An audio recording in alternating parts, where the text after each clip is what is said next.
Part 26. Foto dalam ponsel. Revan masih membayangkan wajah merah merona Ratu saat menerima pelukan hangat darinya. Ia makin berniat untuk selalu menggoda wanita itu. Ia segera berdiri dan ingin menjaili Ratu di kamar mandi. Sudah lama mereka tidak saling bercanda seperti dulu. Ia sangat merindukan masa-masa di mana dirinya memadu kasih bersama ibu dari anaknya. "Sayang, buka pintunya dong, kebelet pipis nih." Revan mengetuk pintu kamar mandi. "Sabar dong, aku baru mandi nih," terdengar jawaban dari kamar mandi. Sebentar aja, Revan tetap berusaha untuk menggoda istrinya. "Tunggu, sebentar lagi kelar nih. Kok cepet banget mandinya? Kamu tuh udah sibuk banget." "Ya, aku harus buru-buru dong." "Buka sebentar aja, kenapa sih? Kamu menganggapku seperti orang lain." "Terserah kamu mau bilang apa, pokoknya tunggu. Udah gak tahan nih." Tidak menunggu lama, akhirnya Ratu keluar dari kamar mandi hanya menggunakan handuk. Ia belum sempat mengenakan pakaian karena desakan Revan. Laki-laki itu tertegun memandang istrinya. "Apa lihat-lihat?" tanya Ratu dengan menempelkan kedua tangan di dada. "Masa gak boleh lihat istri sendiri?" "Udah, buruan pipis sana. Aku mau pakai baju nih." Ratu meminta Revan segera masuk kamar mandi. "Pakai aja, aku gak lihat deh." Revan menutup wajah dengan kedua telapak tangannya. "Bajunya di kamar mandi. Aku terpaksa keluar pakai handuk gara-gara kamu." "Kenapa emang kalau kita sama-sama di kamar mandi? Sama suami sendiri aja harus malu." "Cepetan dong mas, nanti Andra bangun pasti langsung minum ASI. Oh iya, aku lupa bilang ke kamu. Alhamdulillah sayang, sekarang anak kita udah gak demam lagi. Semalam dia juga gak rewel."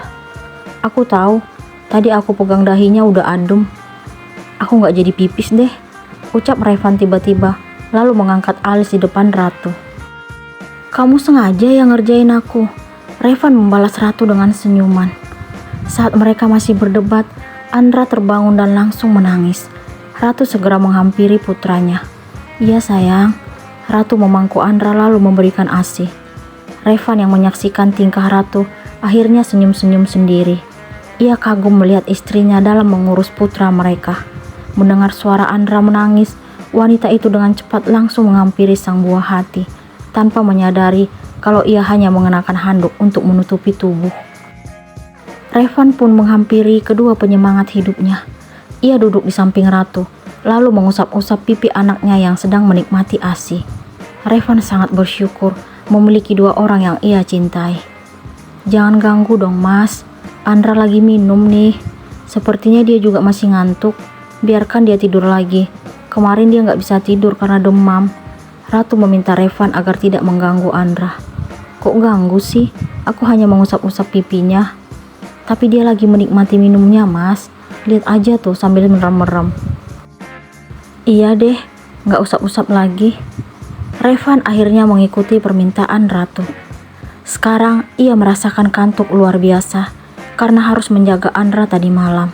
Ia pun merebahkan tubuh ke tempat tidur dan berusaha memejamkan mata.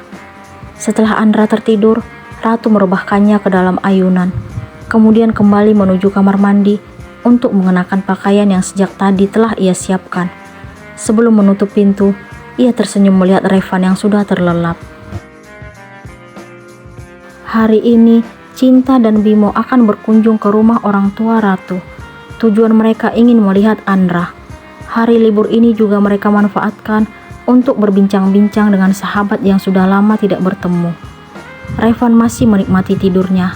Ratu tidak memberitahukan kedatangan kedua sahabatnya. Andra juga masih tidur dengan pulas setelah mendapatkan ASI dari ibunya.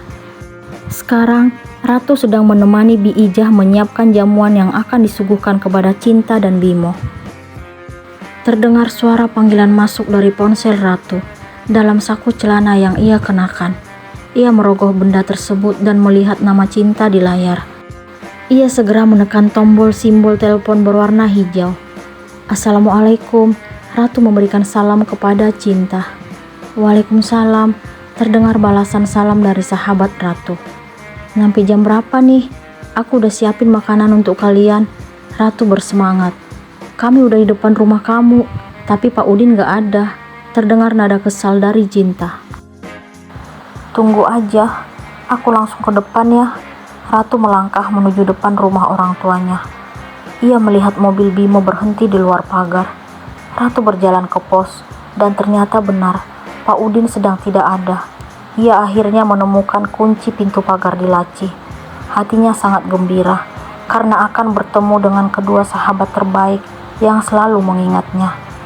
Setelah berhasil membuka pintu pagar, mobil Bimo segera memasuki halaman rumah. Ratu kembali menutup pintu pagar lalu menyimpan kunci ke pos. Tiba-tiba, ia dikagetkan oleh sosok Pak Udin yang berdiri di depan pintu dengan wajah seperti menahan rasa sakit sambil memegang perut.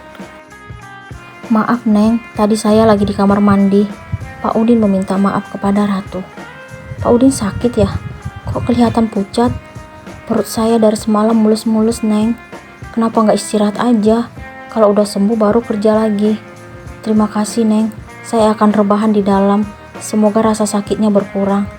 Silakan Pak, saya ke dalam dulu ya. Semoga cepat sembuh. Ratu beranjak menghampiri kedua sahabatnya di depan teras. Pak Udin kenapa Rat? Tanya Cinta ingin tahu. Katanya sakit perut. Kasihan. BTW, kita ke dalam yuk. Ratu mengajak Cinta dan Bimo memasuki rumah. Lalu mereka langsung menuju ruang keluarga. Ratu tidak menyadari bahwa pandangan Bimo tertuju kepadanya. Sejak kenal hingga detik ini, laki-laki itu belum mampu mengusir bayangan sang wanita pujaan dari dalam hati. Ia masih tetap setia mencintai Ratu, walaupun sekarang berstatus sebagai seorang ibu. Sudah berkali-kali ia mencoba membuka diri, menerima wanita lain yang mendekatinya. Tetapi usaha itu tetap gagal. Perempuan yang ada dalam hati dan pikirannya hanya Ratu seorang. Lihat aku gitu banget sih Bim, kangen ya? Atau terpesona dengan kecantikanku? Ratu menyadari pandangan Bimo terhadapnya. Maaf, Bimo segera memalingkan wajah. Kita langsung makan yuk, aku minta Bi Ija siapin ya. Ratu langsung menawarkan makan kepada kedua sahabatnya. Boleh deh, kebetulan juga lapar nih. Cinta penuh semangat menerima tawaran Ratu. Ratu lalu mempersilahkan kedua sahabatnya duduk. Kemudian ia melangkah ke dapur untuk meminta Bi Ijah menyuguhkan makanan kepada Cinta dan Bimo. Hari ini, Ratu meminta Bi Ijah memasak mie goreng basah kesukaan sahabat terbaiknya. Jaga sikap dong Bim, hampir aja Ratu tahu perasaan kamu. Ingat, dia sekarang sudah menjadi seorang ibu. Cinta mengingatkan Bimo untuk menjaga sikap di depan Ratu. Iya, maaf, aku hilaf.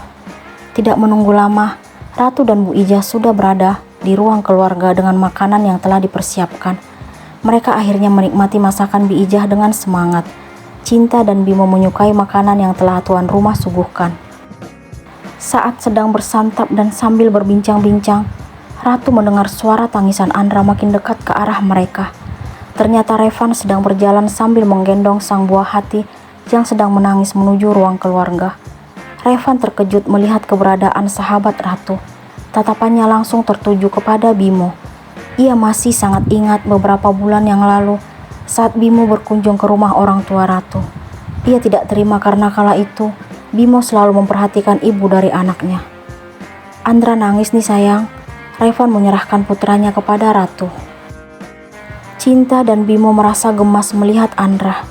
Mereka makin mendekatkan diri ke samping Ratu untuk melihat bayi mungil dan tampan itu. Revan memperhatikan gerak-gerik Bimo.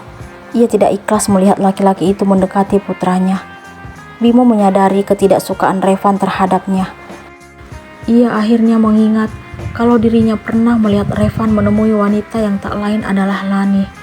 Ia dengan sengaja langsung melontarkan pertanyaan kepada laki-laki itu. Maaf bro, beberapa bulan yang lalu kita pernah ketemu kan? Di mana? Tanya Revan dengan perasaan kesal. Di salah satu warung kopi kalau nggak salah. Aku nggak tahu sih apa kamu melihat ke arah kami. Kebetulan saat itu aku juga bersama Cinta. Tapi aku nggak merasa pernah ketemu kalian. Waktu itu kamu sedang menemui seorang wanita dan kalian terlihat sangat akrab. Aku juga punya fotonya. Bimo menunjukkan foto dalam ponselnya kepada Ratu. Ratu langsung meraih ponsel Bimo dan melihat foto suaminya sedang berbincang dengan wanita lain. "Ini Lani kan mas?" tanya Ratu sambil menunjukkan foto itu kepada Revan. "Iya sayang." Revan tidak bisa mengelak dari foto itu karena sebelumnya ia tahu kalau Ratu pernah melihat foto Lani. "Oh," ucap Ratu singkat. Terlihat jelas perubahan di wajah Ratu, tetapi ia tetap berusaha kuat dan tegar di depan kedua sahabatnya. Ia tidak ingin jika sampai orang lain mengetahui keadaan rumah tangganya saat ini. Baginya, mengumbar masalah keluarga kepada orang lain merupakan aib besar. Apakah Ratu akan kembali marah kepada Revan?